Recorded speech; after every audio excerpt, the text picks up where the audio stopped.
What's up, guys? Today we will talk about how you guys can fix Roblox error code 403 authentication fails. So, whenever you try to run your Roblox, you are getting the error Roblox error code 403, and how can you fix it? Well, this error occurs because the server is denying you the access, which means whenever you're trying to go to that server, the server is not letting you in. So, what can you do to fix it? Well, fixing it is pretty simple because the servers can identify you using your IP address. So you can change your IP address, and there you go. You'll be able to access it.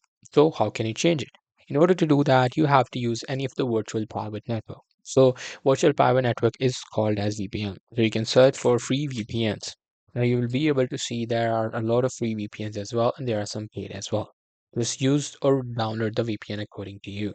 As you can see, there are some Chrome extension versions, but you have to download the full version. So I would suggest you just try this one. This is Cloudflare. If you search for Cloudflare, you'll be able to see Cloudflare just popped up. Go to cloudflare.com. And in the cloudflare.com, you will easily be able to, download it.